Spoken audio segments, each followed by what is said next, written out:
Friends, thank you for being here today. What if I told you that the greatest threat to your purchasing power isn't coming from Beijing or Brussels, but from a policy marketed as protecting American workers? What if the very tariff designed to secure our borders is actually a 25% tax on your dinner table, your car payment, and your heating bill? We're not talking about some distant economic theory debated in ivory towers. We're talking about a mathematical reality that is unfolding right now, in real time, affecting every American household. The numbers are staggering, almost incomprehensible in their scale. The average American family is facing an annual surcharge of $1,400. Not a tax you can see on your paycheck stub, not a line item on your 1040 form, but a hidden levy that compounds at every stage of the supply chain, from the fertilizer in Saskatchewan to the beef in your grocery cart. This is a structural fault line in the American economy, and it's about to crack wide open. Let me be very clear about what we're witnessing. In 2025, the threat of a 25% tariff on all Canadian goods was marketed to the American public as a border security tax. The narrative was simple, almost seductive in its simplicity: make Canada pay for its lax immigration enforcement, protect American jobs, bring manufacturing home. It sounds reasonable, it sounds patriotic, it sounds like common sense. But here's the paradox that nobody in Washington wants you to understand. Canada is not China. Canada is not an overseas competitor shipping cheap trinkets across the Pacific. Canada is, in every functional sense, the 51st economic state of the Union. The United States imports 79% of its potash, that's fertilizer, the foundation of American agriculture, from Canada. We import 60% of our oil from our northern neighbor. We source the aluminum that goes into every Ford F-150 rolling off the assembly line in Detroit from Canadian smelters. You cannot tax Canada without taxing the American supply chain itself. This isn't a trade barrier designed to level the playing field with foreign competitors. This is a domestic inflation bomb with a 25% yield, and the fuse has already been lit. When you slap a 25% tariff on the raw materials used to manufacture American food, American vehicles, and American infrastructure, the America First policy ironically becomes the Americans pay more reality. The enemy isn't in Ottawa.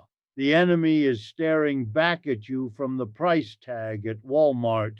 Let me give you the scale of what we're discussing, because the human mind struggles to grasp numbers this large.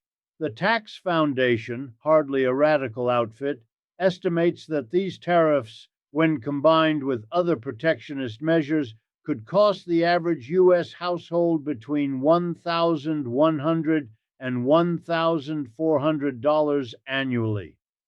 Think about that for a moment. That's not a one-time payment. That's every single year. That's a direct transfer of wealth from your savings account, from your retirement fund, from your children's college account, straight into the U.S. Treasury and corporate profit margins. And here's the second metric that should terrify you: 10 to 15 years. That's how long it would take the United States to ramp up domestic fertilizer production to replace Canadian imports. There is no switch to flip. There is no emergency reserve. There is no plan B sitting in a warehouse waiting to be activated. If the tariff hits full force, food prices don't rise gradually over a decade while we build new factories. They rise immediately next month, next quarter, because the global commodity market doesn't care about your political calendar. This is a singular inevitability, a mathematical endgame written into the fabric of North American economic integration, and it leads us to the system's most crucial secret, which we will explore in depth. But first, we need to understand how we arrived at this moment, because this crisis didn't begin with a tweet or a campaign promise in 2025. The genesis of this trap was set decades ago when American corporations made a calculated decision to integrate their supply chains across the northern border. Let me take you back to the object that symbolizes this integration better than anything else, the Ford F-150. This vehicle is perhaps the most American product in existence. It's the best-selling vehicle in the United States for over 4 decades. It's what construction workers drive to job sites. It's what farmers use to haul equipment. It's what suburban dads use to tow their boats to the lake on weekends. The F-150 is as American as apple pie and baseball, and it's made with Canadian aluminum, not just the body panels. The entire lightweight aluminum architecture that makes the modern F-150 fuel efficient enough to meet EPA standards comes from Canadian smelters. The engines are often assembled with Canadian manufactured parts. The integrated manufacturing process means that a single F-150 crosses the US-Canadian border multiple times during its production cycle. Components go north for one stage of manufacturing, come back south for assembly, then return north for finishing. The US auto industry isn't a collection of independent factories that could simply relocate if tariffs made imports too expensive. It's an integrated web, a nervous system where Detroit is the brain and Canadian suppliers are vital organs. A 25% tariff on Canada acts like a grenade thrown into the system. You cannot punish Ottawa without bleeding Michigan. You cannot make Trudeau pay without making American auto workers pay more. This is the secret architecture of modern globalization, the scaffolding that holds up the illusion of national economic independence. And now that scaffolding is being deliberately shaken. Let me break down the mechanism in the simplest possible terms, because the complexity here serves the interests of those who benefit from your confusion. I call this the ag inflation loop, and once you see it, you can't unsee it. Think of it as the farm-to-fork tax, a cascade of compounding costs that starts in the soil and ends at your dinner table. Here's how it works. The American farmer in Iowa needs to plant corn. To maximize his yield, he needs fertilizer, not just any fertilizer, but potash, which comes primarily from Saskatchewan. Under the current system, he pays market price for that Canadian potash. But now, at a 25% tariff, suddenly his input costs have spiked by a quarter. Does he absorb that cost and take a loss? Of course not. He's operating on razor-thin margins already. He passes that cost to the grain elevator when he sells his corn. Now the cattle rancher in Kansas needs to buy corn for feed. The grain elevator has already marked up the price to cover the farmer's increased costs. The rancher pays 25% more for feed corn. Does he absorb it? No. He passes it to the meat packer when he sells his cattle. The meat packer processes the beef. His costs have increased because of the rancher's markup. Does he absorb it? No. He passes it to the distributor. The distributor passes it to the grocery store. The grocery store passes it to you.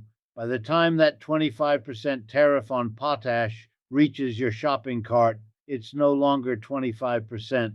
It's compounded at every stage. Every middleman has added their markup. Every link in the chain has protected their profit margin. That 25% tariff on the raw input has become a 40%, 50%, maybe 60% increase in the final price of ground beef. And this is just one product, one commodity, one supply chain. Now multiply that across aluminum, steel, lumber, energy, plastics, chemicals, auto parts, and thousands of other inputs that American manufacturers and consumers depend on from Canada. The cascading effect is not arithmetic, it's geometric, it's exponential. The simple logic of tariffs, tax the foreigner, protect the American, does not apply when the foreigner is your most integrated trading partner. The 25% tariff becomes a sales tax on the American middle class, collected at every stage of production. compounding silently, invisibly, until the final price lands in your lap. And here's the twist that nobody in Washington wants you to understand. Tariffs are paid by the importer, not the exporter.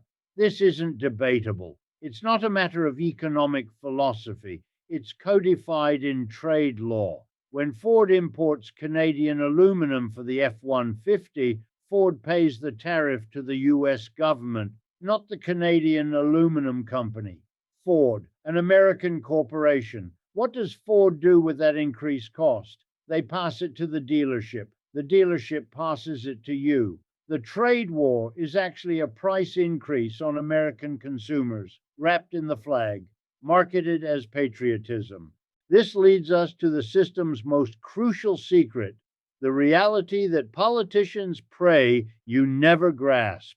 Economic integration creates economic dependency, and dependency cannot be severed without pain. Severe, immediate, widespread pain.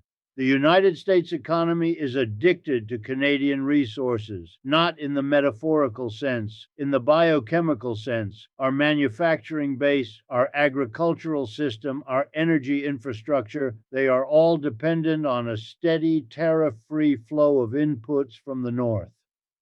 We built this system deliberately over decades because it was efficient, profitable, and strategically sound when Canada was viewed as an extension of the American economic sphere. But now, in an era of rising nationalism, this dependency has become a vulnerability.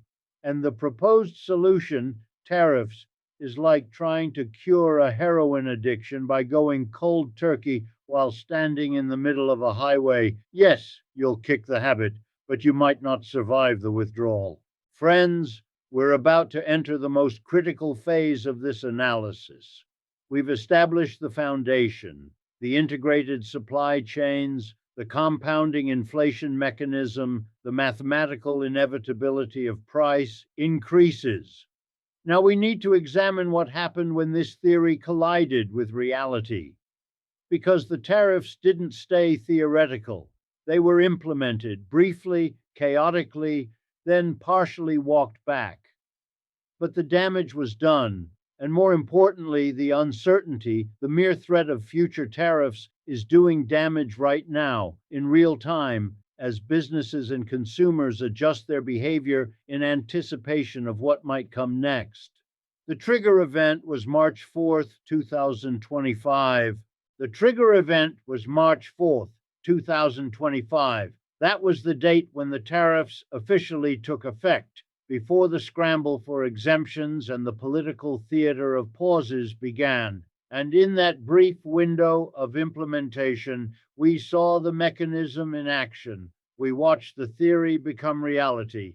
We witnessed the invisible hand of the market slap American consumers across the face. Steel and aluminum costs spiked immediately. Not gradually, not over months of adjustment, immediately. The U.S. construction industry, already struggling with high interest rates that had crushed housing starts, faced a dual shock.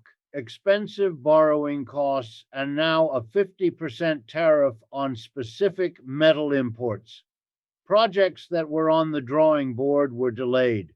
Projects under construction saw their budgets explode.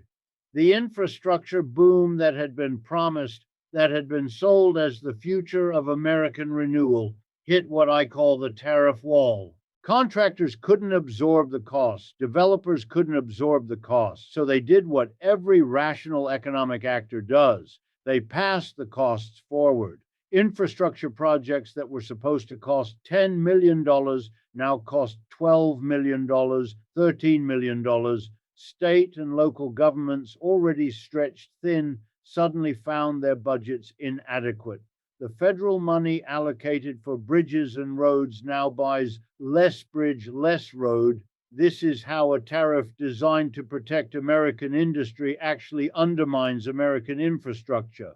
The stated goal and the actual outcome exist in different universes. But let me show you something even more insidious, something that reveals the depth of either incompetence or deliberate deception in this policy. Trump promised energy would be safe from tariffs. He said it explicitly. Energy is the lifeblood of the American economy. You cannot tax energy without taxing everything because energy is an input into every single product and service. So the promise was, we'll protect energy. The reality, a 10% tariff was still applied to energy resources from Canada, not 25%, but 10%. And you might think, well, 10% isn't so bad. That's better than 25%. But friends, even a 10% hike on the main input for the entire US economy is profoundly inflationary. Oil isn't just gasoline for your car. Oil is diesel for trucks that ship goods. Oil is jet fuel for planes that move products across the country.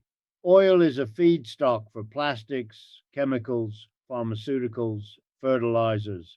Oil is embedded in the cost structure of every sector of the economy. A 10% tariff on Canadian oil doesn't just raise the price at the pump by 10%. It raises the price of everything that moves, everything that's made, everything that depends on petrochemical inputs. And because the US imports 60% of its oil from Canada, we're talking about a massive portion of our energy consumption suddenly becoming more expensive. This is canary number one in the coal mine. The energy exemption was a lie, a partial lie perhaps, but in economics, partial measures create total consequences. Now let me show you canary number two, and this one hits closer to home for most Americans because it affects something you do every single day: online shopping. The United States ended what's called the de minimis exemption for small e-commerce shipments. This was a rule that allowed packages valued under $800 to enter the country duty-free. The logic was simple. It's not worth the administrative cost to collect tariffs on a $30 item. The paperwork costs more than the revenue. So for decades, this exemption existed, and it became the foundation of the modern e-commerce economy. You order something online from a Canadian retailer or from a warehouse that drop ships through Canada, and it arrives at your door without customs delays or additional fees. This is how millions of Americans shop now. This is how small businesses source inventory. This is how the cheap stuff that makes life affordable actually reaches consumers. That exemption is gone, eliminated. The cheap stuff you buy online from Canadian suppliers or through Canadian logistics networks just got 25% more expensive instantly, not next year, not after some grace period. The moment that package crosses the border, it's subject to the full tariff. And before you think, well, I'll just buy American, let me remind you, many American retailers use Canadian warehouses and distribution networks because of their efficiency and proximity to US markets. The supply chain doesn't care about nationalism. It flows through the path of least resistance. And for decades, that path ran through Canada. Now that path is 25% more expensive. Do the retailers absorb it? Of course not. They pass it to you. The America First policy has made your Amazon cart American family pays more. But here's where it gets truly vicious, where the boomerang really starts to arc back toward the hand that threw it. Canada retaliated. Of course they did. You don't get slapped with a 25% tariff and just accept it with a polite thank you. Canada imposed retaliatory tariffs on $30 billion worth of U.S. goods. Whiskey from Kentucky, orange juice from Florida, machinery from the Midwest, consumer goods, agricultural products, manufactured items that American companies export to their largest foreign market. This is canary number three, the double-edged sword. U.S. exporters who depend on the Canadian market, and that market is enormous. Canada is the top export destination for 32 U.S. states, suddenly find their products priced out of competition. A Kentucky bourbon that was competitive at $40 a bottle in Toronto is now $50 a bottle with the retaliatory tariff. Canadian consumers switch to Scottish whiskey or Japanese whiskey. The Kentucky distillery loses sales. Workers get laid off. The farmer in Florida who grows oranges for juice sees his export market shrink because Canadian consumers are buying Brazilian orange juice instead. The Ohio manufacturer who makes industrial equipment for Canadian firms watches orders dry up because the tariff makes his products uncompetitive against European alternatives. This is the rarely discussed second-order effect of trade wars. It's not just about what you import becoming more expensive. It's about what you export becoming less competitive. American companies lose market share. American workers lose jobs. The trade deficit you were trying to fix actually gets worse because exports collapse faster than imports decline. And all of this chaos, disruption, and inflation is happening in service of a policy that was marketed as protecting American workers. The cognitive dissonance is staggering. Let me paint you the full picture of the trap we're in, because this is the no escape encirclement that every American household is facing right now. If you tax Canada heavily, U.S. inflation spikes across food, energy, and automobiles. The cost of living for the average American family increases by over $1,400 per year. Grocery bills go up, heating costs go up, car prices go up. The middle class, already squeezed by high housing costs and stagnant wages, gets squeezed harder.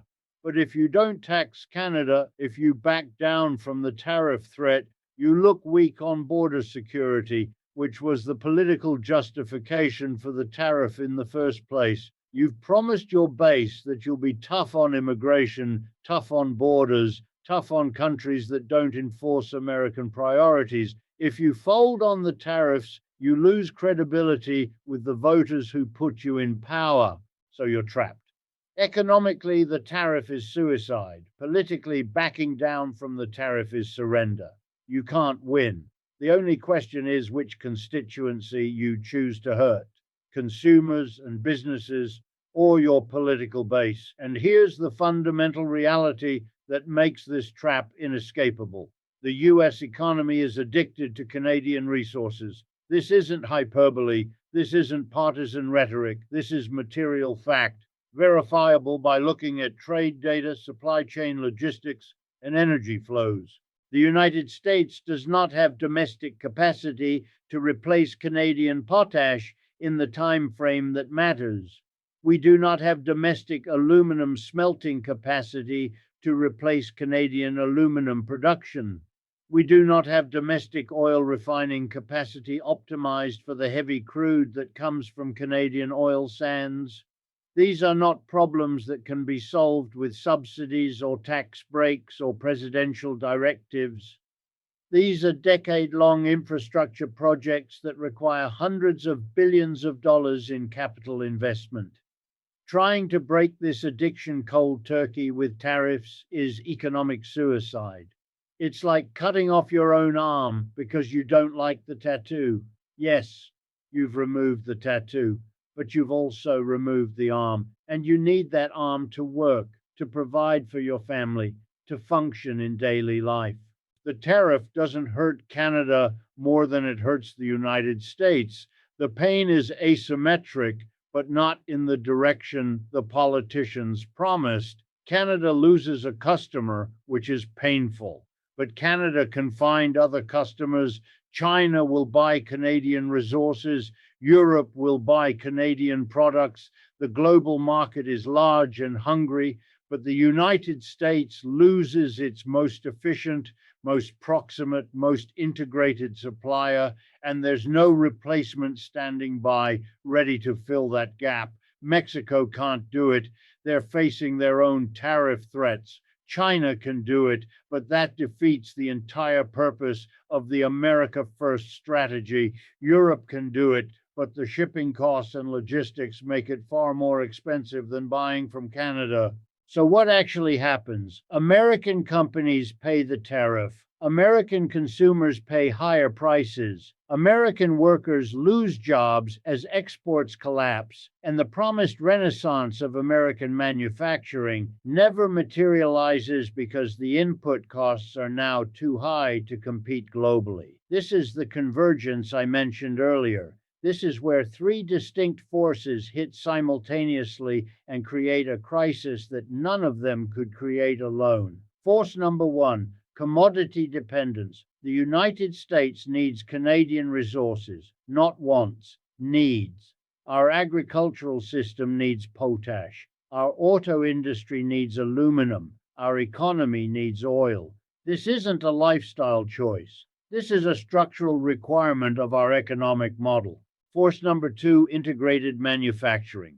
Decades of trade agreements and corporate investment decisions have created supply chains that cross the border multiple times during production. You cannot simply bring manufacturing home when home and abroad are already intertwined at the molecular level. The F-150 is American and Canadian. The iPhone is American and Chinese. The modern global product has no single nationality. And tariffs break this integration without replacing it with anything functional. Force number three: consumer fragility. The American middle class is not in a position to absorb a $1,400 annual cost increase. Household savings rates are low. Credit card debt is at record highs. Real wages, adjusted for inflation, have stagnated for decades. Housing costs have exploded. Healthcare costs have exploded, education costs have exploded, and now you're going to add a 25% tariff-driven inflation shock on top of all that. The American consumer is the engine of the American economy. Consumer spending is 70% of GDP. If you break the consumer with tariff-driven inflation, you don't just hurt Walmart and Target. You trigger a recession, retail sales collapse, corporate profits collapse, stock markets collapse, and the recession spreads through the entire economy like a virus.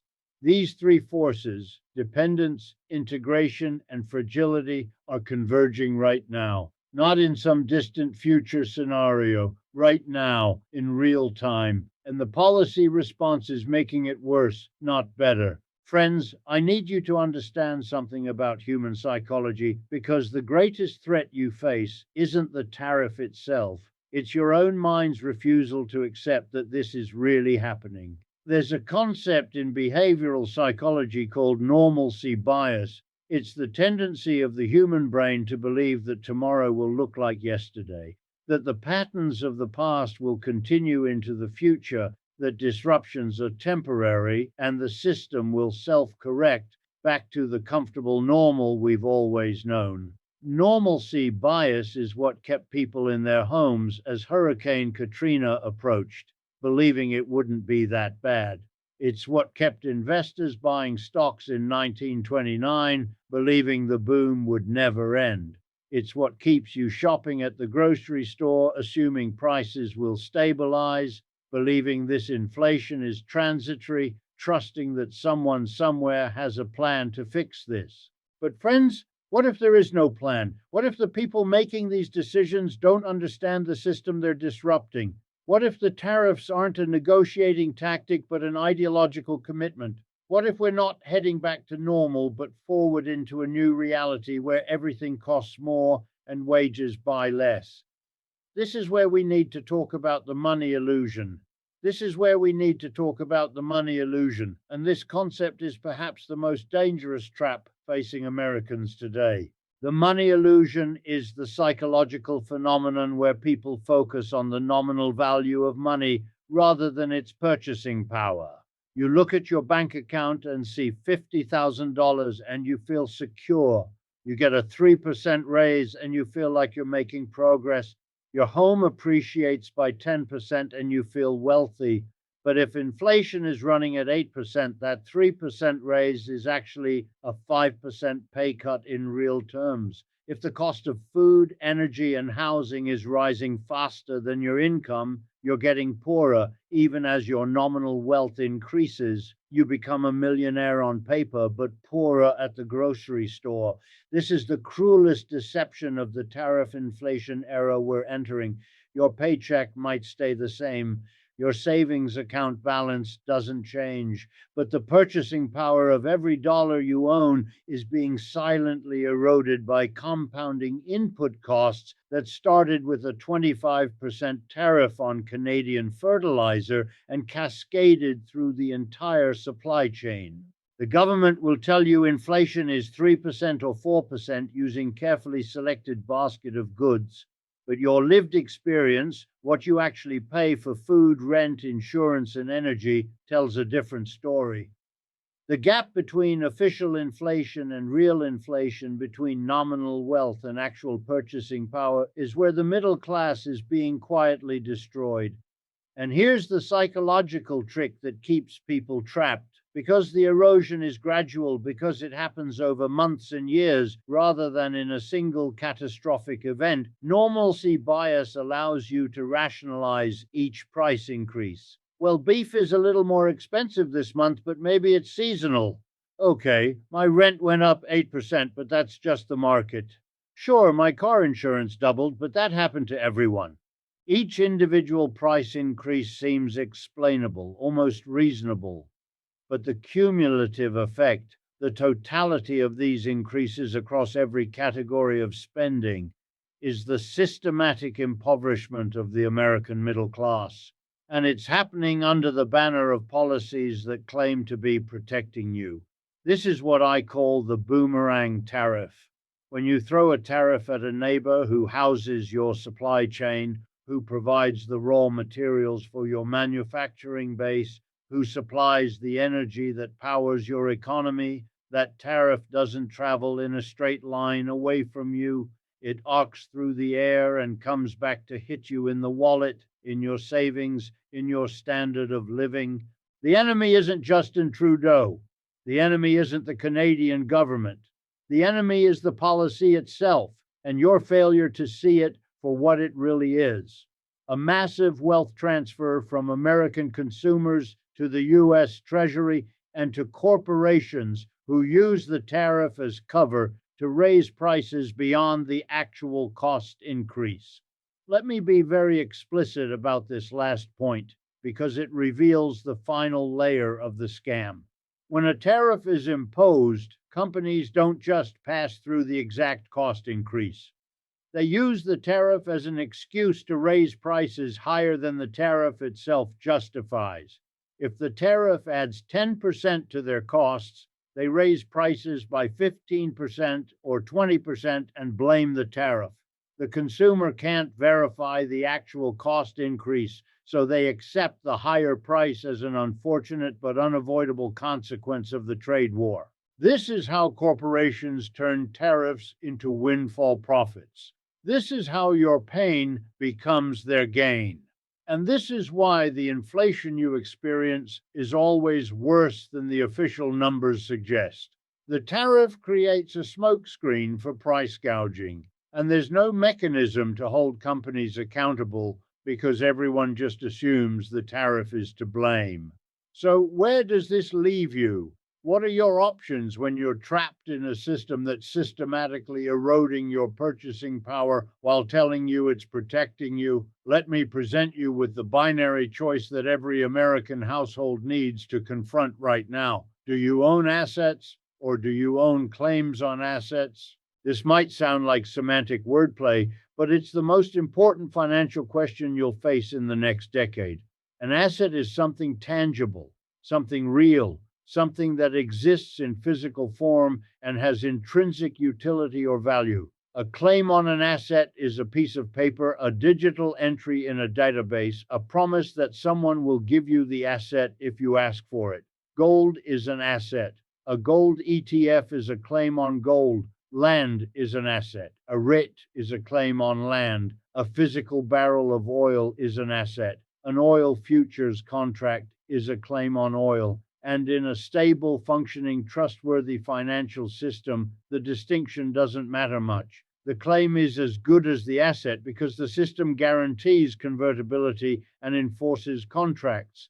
But we're not in a stable system anymore. We're in a system under stress, a system where trust is eroding, a system where the gap between paper wealth and real wealth is widening every day. When inflation accelerates, when currencies lose purchasing power, when the cost of real goods and commodities spikes due to tariffs and supply chain disruptions, the claims depreciate faster than the assets themselves. Your stock portfolio might look healthy on screen, but if the companies you own are getting crushed by input cost inflation, those share prices will eventually reflect that reality.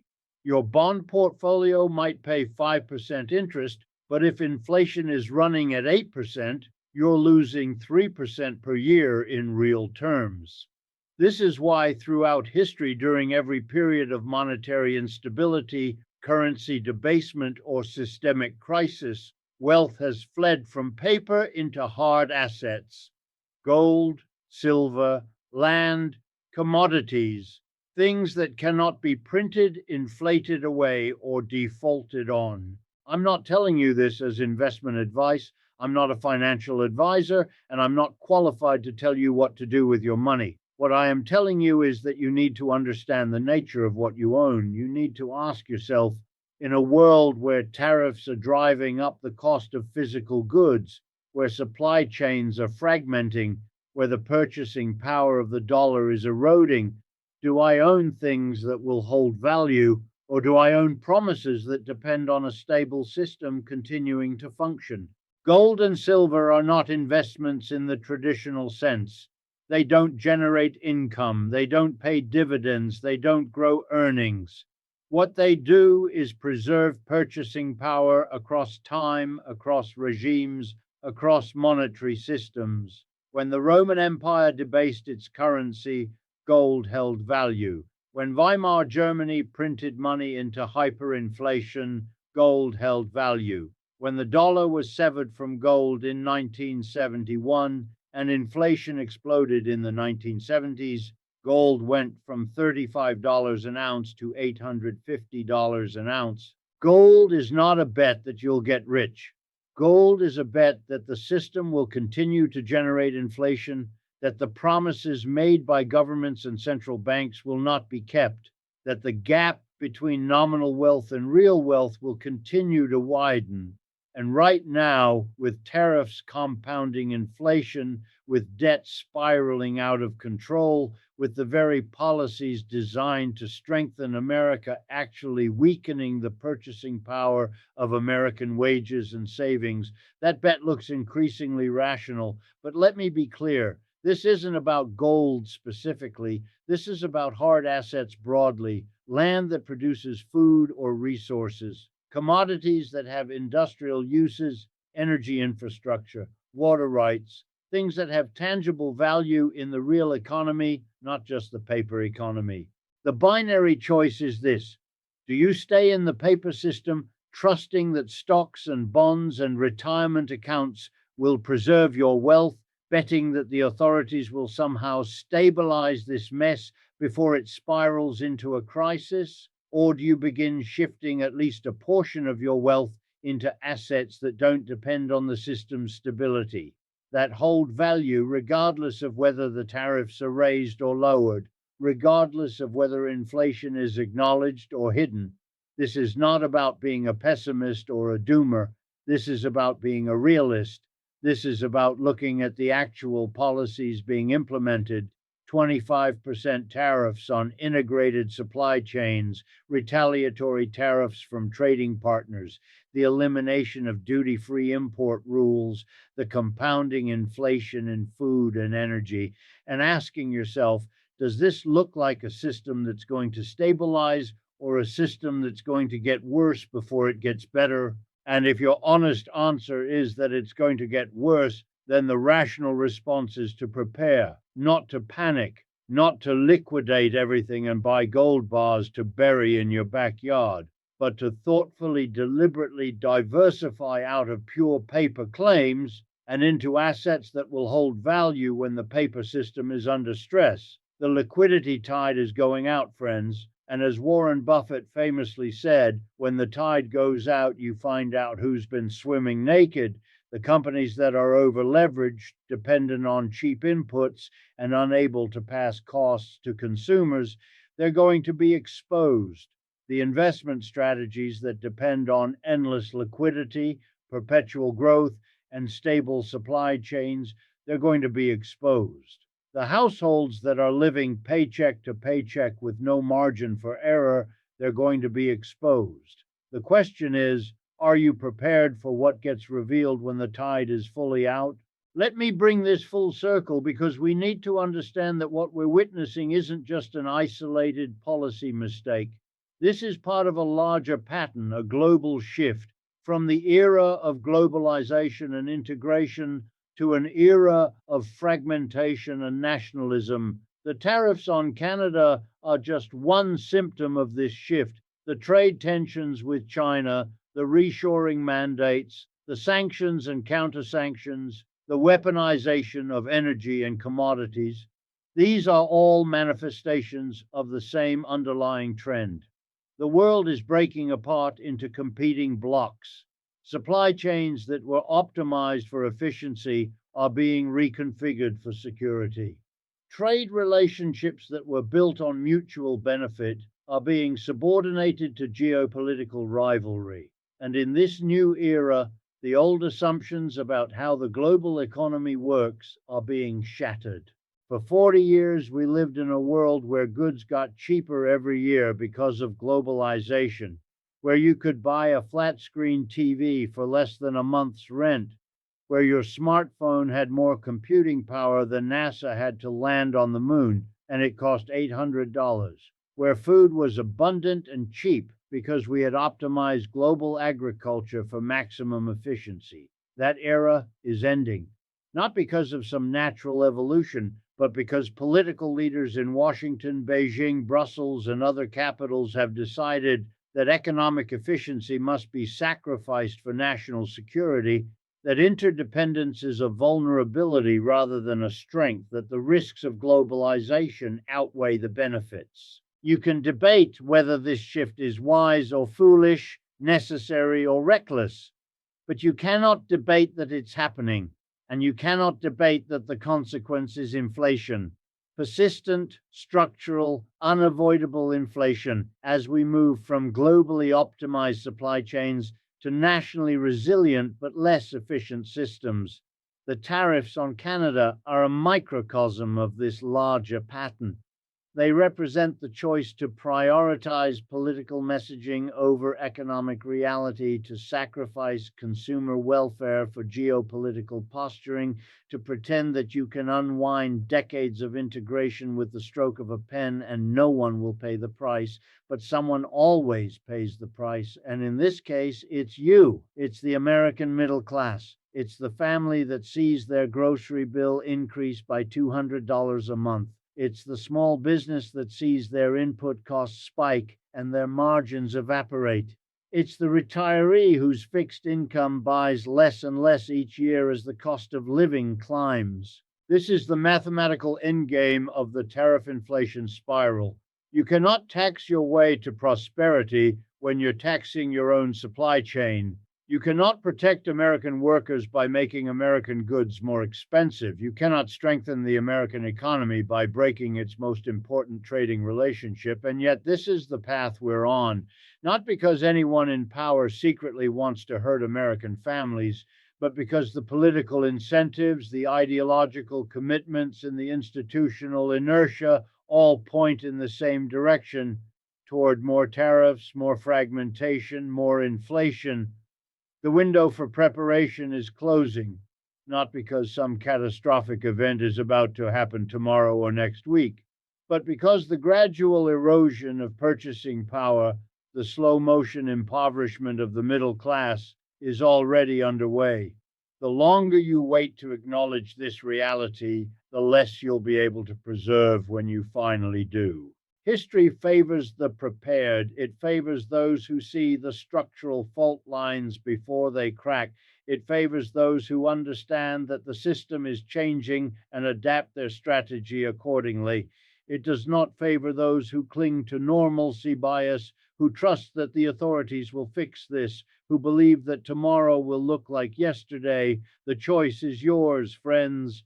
You can cheer for the trade war as a political victory, as a sign that America is finally standing up for itself, or you can prepare for the tariff-inflation reality, where the cost of that political victory is extracted from your wallet every time you buy groceries, fill your gas tank, or shop for your family. You can own claims on assets and hope the system remains stable enough to honor those claims, or you can own assets themselves and step out of the line of fire.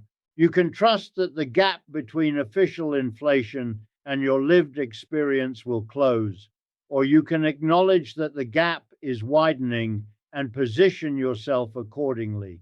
These are not easy choices. They require you to think differently about money, wealth, and security than you've been taught. They require you to question the narratives you're being fed by politicians and financial media. They require you to trust your own eyes, your own experience, your own analysis of what's actually happening rather than what you're being told is happening. But they are necessary choices, because the alternative, doing nothing, hoping for the best, trusting that someone else will solve this, that alternative leads to the slow destruction of everything you've worked for. The 25% tariff on Canada isn't just a trade policy, it's a warning, a signal, a canary in the coal mine singing its final song. The question is, are you listening? Friends, thank you for being here today. The conversation we've had is uncomfortable, even frightening, but it's necessary, because in a world where the authorities are implementing policies that hurt the people they claim to protect, where the gap between rhetoric and reality has never been wider, where the system is breaking under its own contradictions, the only safety comes from understanding what's really happening and acting on that understanding. The mathematics are inescapable. The consequences are inevitable. The choice is yours. Prepare accordingly.